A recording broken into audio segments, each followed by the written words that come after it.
Hello everyone and welcome to Free Flow Wednesday, brought to you this week by Helen. This is the inspiration piece and I can't say I really looked at it before I started, but somehow my layout kind of could have come from it, as in I picked a graphic piece of pattern paper to use as my starting point. You see, a little while ago Sam and I went driving. He's 17 and a half nearly, and he's got to do over 50 hours of driving practice in order to get his licence. And about so far, we've done 6 hours. Anyway, we were trying to build up his driving hours by driving down to Bunbury, which is a good hour or so away from here. And I had made this convoluted path for him to follow so that we could get as many hours up as possible. And when I saw this piece of paper from Dear Lizzie, I thought it's a perfect one to do for Sam's driving picture.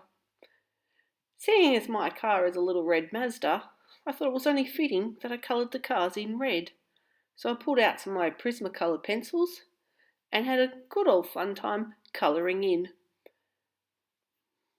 I chose to colour in just a few to highlight it, and this one here that you can see I'm working on right now was a waste of my time, because in the end you can't even see it.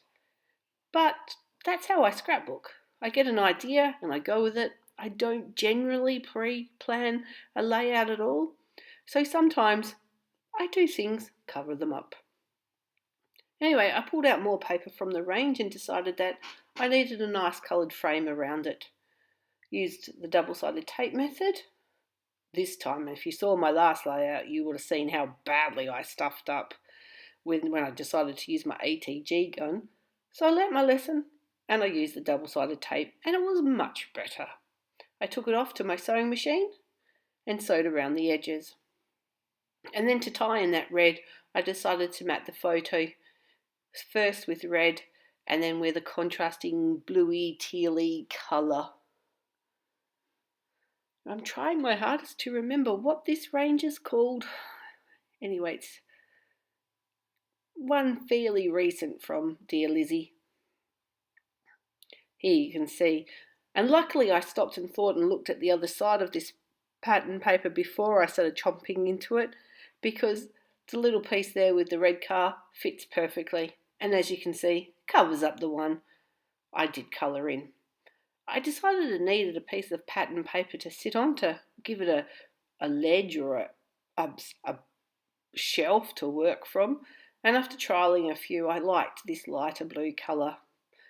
And then I was fiddling around going, it needs something else, maybe a bit of that same tealy colour that I've got around the photo.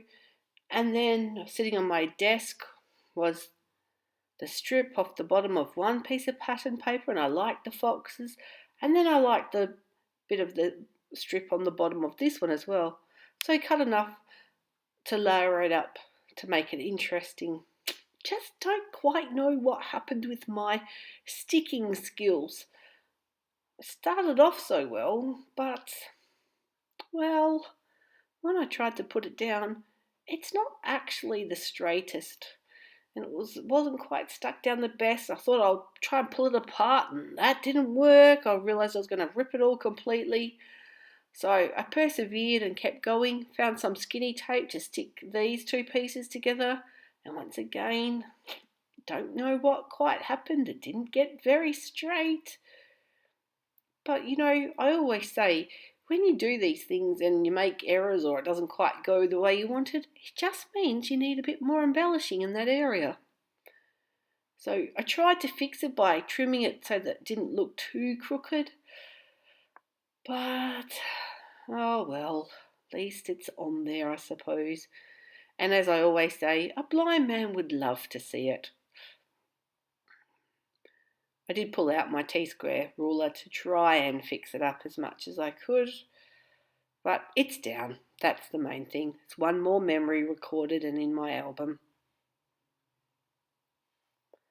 And once again, this matting wasn't the best around the photos either, and to get it straight, the photo was crooked, so I tried to trim it up and square it up the best I could. This was another piece from that cut apart sheet. I trimmed it down so that it did fit in that area because I had already stuck it down. The size it was from the sheet, it was going to hang off the page. And then I decided I just needed to build a little bit more around the photo. And as I said before, it's just I was randomly picking up pieces thinking, well, what can I do? How can I make it interesting? I need to balance out the colour by putting the yellow up the top, and I chose that yellow because of the yellow hay in the cut apart sheet, but I still felt it needed a bit more yellow. So I got this piece out and wanted, because of all the straight lines, I just needed a little bit of an interest on that piece, and found my good old punch from Stampin' Up. Added that, and then I wanted to balance out that blue, or that light blue colour. Added a piece to the top, and really I just cut and stick. I don't measure. This also was on the cut apart sheet, and I just turned it into a little banner, and there was another piece as well, and I felt the phrases were fitting. Less talk, concentrate on your driving exam, less worry on my side as the teacher navigator. No, in all honesty, he did a great job, really, and if we would only just practice a little bit more, he soon would be able to drive me around rather than just up the wall. No, he doesn't do that really that often. Anyway, went through the embellishment pack, pulled out some pieces, and although this car isn't red and it is gold or rose gold, it was too cute not to use.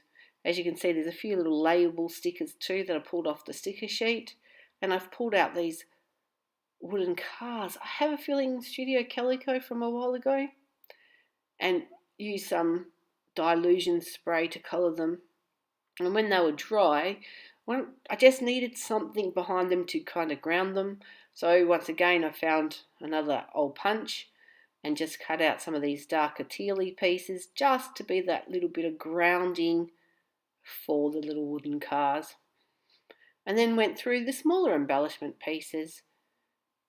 I mean, it's a good thing about using these ranges that they have got large pieces from pattern paper right down to those tiny little enamel dots or buttons, like in this case. Trying to do my clusters of 3, pulling in some enamel dots now, and then I pick up the puffy stickers, and there's little tiny hearts that I add. I went through my stash of stickers and found these ones from a while ago, white and gold, and it ties in with the goldy kind, although it's yellow gold, not rose gold, but still has that bit of a shine that's on the car die cut. Stuck them down, and some journaling off screen, and that's it. Quite a simple layout this week, but a lot of fun to make. Take care for now. Bye.